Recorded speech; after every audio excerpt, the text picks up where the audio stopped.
Good morning. Well, Wesley's excited now. I don't know what he thinks is going on. That's my dog, Wesley. He's named after the man in black from The Princess Bride, so he's extra cool, in other words.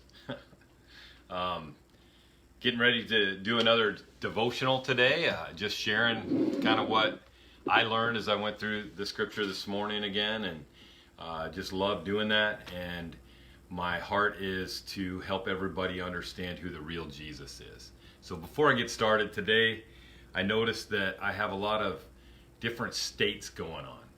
So I've got Colorado, representing the Rockies here, who made a run this year, just fell short, but they did make a run. And yes, I'm a Yankees fan.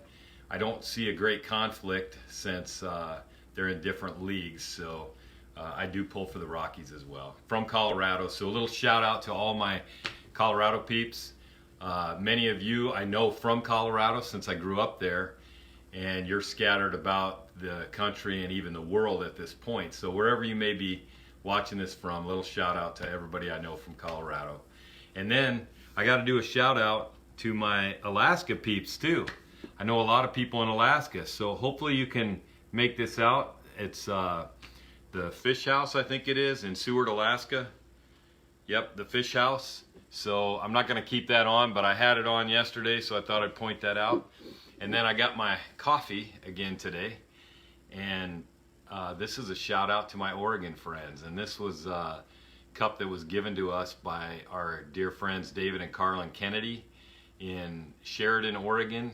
And so thank you. I'm enjoying my coffee in your mug again today, so thank you so much. We sure enjoyed seeing you this last summer. And who knows? I mean, I know I've got friends all over the country, all over the world that may tune in today, so I don't want to leave you out, but I'm glad that you joined in today. And another short devotional.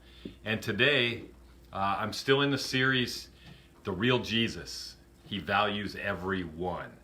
And the premise of this little mini series here is to point out that even though everywhere Jesus went there were tremendous crowds, like huge crowds, he seemed to have a knack for seeing the need of the one, that one person. And it didn't matter if that was a person that was just part of that crowd or if it was someone that really stood out. He had a way of seeing past the masses to see into individual hearts. And that's one of the great things about Jesus that I don't want people to miss. I don't know what your perceptions are of Jesus. I don't know what you think about Jesus. Maybe you've not studied him at all. So my hope is that I can help in that. Just help study a little bit. And if you don't have a Bible, man, if you message me, I'll personally buy and send you a Bible if you do not have one. So if you private message me, that's something I would love to do for you. If you do have a Bible but you don't read it because you're like, man, that's just too complicated. My favorite translation, and you may not know this, but the Bible comes in many, many translations. It used to pretty much be the King James Version, which is really old English. So for many of us, it's very hard to read. But this is one. This one that I used, it's NLT. I don't know if you can see that, but it's New Living Translation.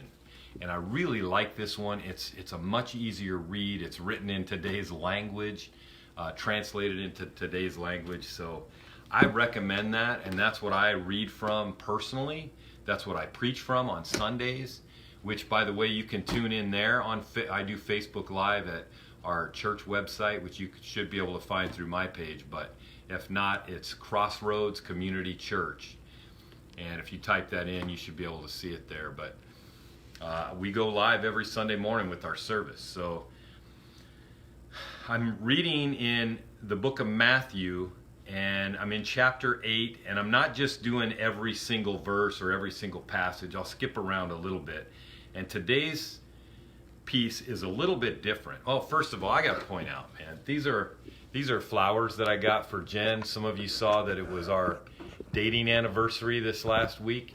on Wednesday, and so I just thought, man, these flowers are right next to me. I may as well put them in the picture. But they really, really came out beautiful. We've been together now 28 years. Let me just tell you real quick the story on that. I think it's so funny. We had gone on a date. We went roller skating. In the course of roller skating, we held hands for the first time. And it was our first date, although we'd been talking for a couple months at college where I met her. And I already knew in my heart that if I was going to date anyone, even go on a date with anyone, again, at that point in my life, I was 24 years old, that it was going to be because I knew that I was pursuing marriage. Because I needed, if I was going to go into the ministry, I needed somebody that I really respected, somebody that I felt like I could do ministry with. And so, very cool that at that point, it was November of 1990, okay?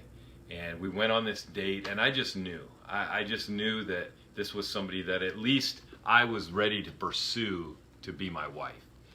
Her dad was the preaching professor at the college, which was a little bit of pressure, but also it let me know that she was coming from a good family because I really respected him. He was well respected throughout the college. So this is where the story's kind of funny. We went on a date, we held hands, we sat next to each other at church, which was a big deal, but when we got back to the campus on, for the start of the next week, Monday morning, she stopped by the dorm, and I came out, and we were going to walk to class together. And when we stepped out of the dorm, you've got to understand there was a major decision to make here, because we weren't public yet. Even though we sat next to each other at church, this is a little town, like 2,000 people, and a little campus, like 360 students at the time. So if you had any kind of display of a relationship on campus, everybody knew it and everybody talked about it. So I had a big decision to make. I was already pretty much all in, but I really wasn't sure about her. I mean, I got the sense that she was, but came out of the dorm on Monday morning, and there she was, and I just said, I'm going to do it. So I grabbed her hand. And we held hands and walked to class. And it was one of those surreal moments that I'll never forget. But the interesting thing is, fast forward a couple days, and on Wednesday I had a little bit of extra time before football practice. So I went to her house with her. We walked home. She lived, since her dad was a professor, she lived in town there. She didn't live on campus. But their house was just a couple blocks away. So I walked there with her, and we were sitting on the couch. And we were talking, and she just stopped all of a sudden and said, so are we going out or what? It's so funny. I get embarrassed even thinking back on this because I'm such an idiot. And at that time, I was really an idiot. So I said, well, yeah, I guess so. This is what I love about Jen more than anything. Man, she was not going to let me get away with that. It wasn't about us holding hands, roller skating, and I did ask her out on a proper date, but then we held hands on campus, but she wasn't going to leave anything for chance. Wasn't going to let me assume anything. So when I said, well, yeah, I guess so, she said, well, aren't you going to ask me? So I said, will you go out with me? And she said, yes. And it was official. So that was 28 years ago on November 7th, which was, we celebrated on Wednesday. So happy anniversary, Jen. And that's what these flowers are for. So I just took a lot of time there, but hopefully that was meaningful to someone here. Today's passage that I'm going to focus on is a little bit different, and it'll lead into tomorrow's really well. But it's a little different in terms of the series, because it's not about Jesus necessarily focusing in on one person, but it's in the midst of this. So I really want to, I don't want to miss this one today. So I'm reading out of Matthew chapter 8, and this is about Jesus calming the storm. Now, Let me just start reading. It's Matthew chapter 8, starting with verse 23. And it says, "Then Jesus got into the boat and started across the lake with the disciples." Now, you need to understand something, and this is tomorrow's message, but he got into the boat to head across the lake because there was somebody on the other side that really needed him. And so as he went to the other side of the boat, the other side of the lake, he ministered to one person. So I'll hit on that tomorrow. I just don't want it to end up being too long. So we'll just hit on this storm part today. I think it's pretty cool. "Then Jesus got into the boat and started across the lake with his disciples. Suddenly, a fierce storm struck the lake, with waves breaking into the boat." Now, if you've ever been in a boat in a storm like that and there's waves actually coming into the boat, it's pretty terrifying. And almost always, it's pretty cold. So even if it's a nice day, man, when the wind comes up and the clouds and the waves actually start coming into the boat, it's cold. So I imagine this to be very cold, and it was quite a scene here. It says, "But Jesus was sleeping." Okay, that's key. I'm going to come back to that. "The disciples went and woke him up, shouting, 'Lord, save us! We're going to drown!' Jesus responded, 'Why are you afraid? You have so little faith.' Then he got up and rebuked the wind and the waves, and suddenly there was a great calm." In one of the other books, the first 4 books in the New Testament, if you don't know, they're called the Gospels because they're all about Jesus' life. So it's 4 different people writing about Jesus' life and ministry here on the earth. So they call them the Gospels. One of the other Gospel books says that Jesus spoke to the wind and the waves. I mean, here it says he rebuked them, but it says he said, "Peace, be still." And it was still. Okay, so then the next verse, verse 27, says, "The disciples were amazed. 'Who is this man?' they asked. 'Even the winds and waves obey him.'" Okay, so there's a couple things here that I want to point out just as a little encouragement today. First of all, Jesus had just got done teaching what is known as the Sermon on the Mount. Maybe you've heard of it, but it's really the most famous sermon in the history of the world. And it's recorded in Matthew 5, Matthew 6, and Matthew 7. So 3 chapters it takes up with this sermon. And this sermon has many different famous quotes from it, many different famous teachings from it. It really is absolutely amazing. But at the end of it, at the end of this great sermon that he preaches, he talks about storms. It's really cool. So I want to look at it. It's in Matthew 7, or like I said, at the end of that great sermon, Matthew 7, starting with verse 24, and here's what he says. "Anyone who listens to my teaching," the teaching that he just got through giving to this crowd, so he knows that they were there for the teaching. So he says, "Anyone who listens to my teaching and follows it is wise." So it's more than just listening, but it's actually following his teaching. "Is wise, like a person who builds a house on solid rock. Though the rains come in torrents and the floodwaters rise and the winds beat against that house," in other words, even when the storms come, he says, "it won't collapse because it is built on bedrock." So how do we build our house on bedrock? It's building our life on his teaching, putting them into practice. "But anyone who hears my teaching and doesn't obey it is foolish, like a person who builds a house on sand. When the rains and floods come and the winds beat against that house, it will collapse with a mighty crash." There's another version of the scriptures that I like. It's called The Message. It's a lot of fun to read. But in that one it says it will collapse like a house of cards. And that's true. He doesn't talk about if the storms come. How many of you know it's not a matter of if we're going to face storms in our life, but it's when.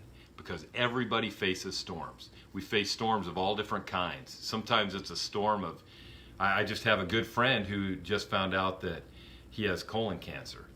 And he's going to have to figure out how to deal with that. They knew there was some cancer last year, but they wanted to wait and see what was going to happen with it, and this year it came back quite a bit stronger. So he's got to figure out how to deal with that. I've got another friend who's dealing right now with needing a new liver. He's waiting for a liver transplant. I have another friend who's on the other end of that. He's a little over 4 months into a liver transplant, and he's doing great. So he's, for the most part, weathered that storm. Sometimes it's disease. Sometimes we lose a job, get laid off, get fired. Sometimes maybe even we make a mistake, get in trouble with the law. Sometimes we burn the trust of people that we really love and that love us, and that creates quite a storm in our life.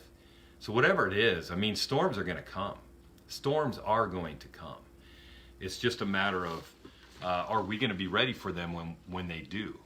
And so Jesus talks about that, and he really talks about if we want to be able to handle the storms that life brings our way, we have to not only hear his teachings, but we have to put them into practice in our life. So let me just start by saying, are you putting them into practice in your life? Are you doing the things that Jesus taught? In fact, are you starting to put into practice some of the things even that I'm teaching on here about what Jesus taught or about who Jesus was? Because if you do, if you put them into practice, like, for example, in this little series, if you can remind yourself of the truth over and over and over that Jesus values everyone, including you, if you can keep telling yourself that, then it's going to start sinking in that Jesus values me. And if you know that Jesus values you, then you begin to look at his teachings in a whole different light. I heard somebody say that we are constantly listening to ourselves. Like counseling, we're our greatest counselor. We constantly counsel ourselves. So are you counseling yourself with a lot of doubt, a lot of fear, a lot of insecurities? Like, do you tell yourself all the time, oh, I can't do that. Oh, I can never accomplish that. I can't lose weight. I can't get healthy. I can't get my finances right. I can't make good decisions. I can't. Is that the kind of stuff you're listening to all the time? Because you need to change the recording in your head. I heard it said that instead of listening to ourselves, we need to get really good at preaching to ourselves. So what does that mean exactly? Well, it means that we need to learn what truths are, and we need to start telling ourselves those truths over and over and over. I talked about, in the very first devotional that I did, I talked about Jesus and Adam, and how Adam gave in to temptation because he was listening to the devil. Man, the devil wants to feed us all kinds of lies. And listen, they're not just outright lies. They're half-truths or partial truths that we then buy into. But how many of you know if there's even a little bit of a lie that's a part of a truth, it makes the whole thing a lie? So we can't listen to partial truths. We need to get the real truth. Jesus said, I am the way, the truth, and the life. Nobody comes to the Father but by me. He also said, you will know the truth, and the truth will set you free. So we have to know the truth. We have to speak truth into our lives. So are you putting into practice the things that Jesus teaches? Because if not, then when the storms come, they're going to rock you big time. And the disciples are a great example of that. What happened in this story? Well, it says that suddenly a fierce storm struck the lake with waves breaking into the boat. But Jesus was sleeping. So Jesus was sleeping. What were the disciples doing? They were freaking out. They were absolutely freaking out. In fact, it says the disciples went and woke him up shouting, Lord, save us, we're going to drown. Are you in a situation right now that you feel like you're drowning? Because if you're in one of those situations, maybe you need to do exactly what the disciples did.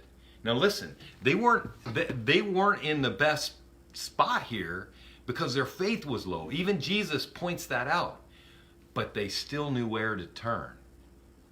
Do you know where to turn? Because here's the beauty. Even though they weren't where they could have been. In other words, they could have been fully prepared for this storm. And I know this was a physical, literal storm, not one like I'm talking about in your life. But if they would have been where they needed to be, where they could be, if they'd have been mature in their faith, they would have their house built on the rock and they wouldn't have had to worry about the storm. But they weren't there yet. Sometimes I'm not there yet. Sometimes you're not there yet. If you're not there yet, the next best thing is knowing where to go, right? Like they didn't know what to do. They weren't secure in their own faith that they were going to survive this storm, but they knew where to go. Jesus is with us. Let's go to him. And so as they went to him, the beauty is he came through for them. Now, in this situation, he completely calmed the storm. Maybe you found out he doesn't always do that in your life. In fact, there's a song by a guy named Scott Crepane, starts with a K. He says in the song, sometimes he calms the storm, other times he calms his child. In the book of Philippians, there's a great passage in there that says that we're not supposed to be anxious. If we're anxious about something, we're supposed to take it to God and leave it with him and give thanks for all he's done in our lives. Then there's a peace that is beyond our understanding that will enter into our hearts through Christ Jesus. So that peace that can come in only from him in the midst of the worst of storms. So sometimes he calms the storm, other times he calms his child. And can I tell you, both are amazing. And only Jesus can do that. So they knew where to go. They knew where to go. And Jesus calmed the storm. And when Jesus said, you have little faith, here's the truth. They didn't yet have faith in him. They didn't yet have faith in his teaching. They had some faith, but they didn't yet understand who Jesus really was. But after Jesus calmed the storm in their life, here's what they said. They said, who is this man? Even the winds and waves obey him. Who is this man? They were utterly amazed at who Jesus was. But let me give you one last thing before I close this. What was Jesus doing? He was sleeping. He was sleeping. You want to talk about somebody who had peace? You want to talk about somebody who understood the big picture? You see, we get so strung out by so many things in our world today. We are the most anxious society in the history of the world. We are the most depressed society in the history of the world. We have more things that just rock our world, that just turn us upside down, that make us so either frustrated or angry or distraught or in such peril. And Jesus, in the midst of a storm, listen, that is swamping the boat, like the people all around him are thinking they're going to die, and Jesus is fast asleep. Talk about perspective. So Jesus knew, number one, that eternal things are much bigger than temporary things. Everything on this earth is temporary. In fact, our only real purpose on this earth is to prepare for our eternal destiny. So the little things that really go up and down in this world that stress us out, and I'm not immune to it either. We all get stressed out at times. But those little things, if we look at Jesus and follow him as an example, then we can rest assured in the Father's love and in the Father's care that, you know what, this storm will pass too. This storm will pass too. And we're going to make it. And if we don't make it, then we're going to be safe in our Father's arms. So today, as you get ready to go through your day, man, I don't want to minimize any storm. Jesus didn't want to minimize this storm for them, but he did want to teach them that a little faith goes a long ways. A little faith goes a long ways. Whatever your storm is today, can I give you two pieces of advice? Number one, go run into Jesus with it. Take it to him right now because he cares about you and he cares about your storm. The second piece of advice is to leave it there and let him bring a calm. If he chooses to calm the storm, then give him praise for that. But if he chooses instead to bring a calm to you, even in the midst of that storm, man, give him praise for that too. So get to know the real Jesus. If you don't have a Bible, let me know. Send me a private message, because I will personally send you one. It is that important to me. And then you can read along with me. But if you want to follow along, if you want to prepare for tomorrow's devotional, you can read the next section there in Matthew chapter 8. It starts with verse 28, and it's about 2 demon-possessed men. So I look forward to seeing you tomorrow. Thanks again for tuning in. And one last thing, any advice you have on how I can make these videos better, please shoot me a private message and let me know. I already had somebody tell me that when I held it in my hand, which I have a tripod that I can use, which is good, but when I held it in my hand, I held it low, so it made it look like I was looking down on people. And I thought, wow, that's good. So I want to make sure, if there's any little tips you have, maybe it's the lighting was terrible that day, or you got to be somewhere where your dog's not going to bark, or you said way too many times. Whatever it is, maybe you think it's too informal, too formal. Any advice you have, I would be open to listening to that. So look forward to seeing you tomorrow. God bless. Have a great day.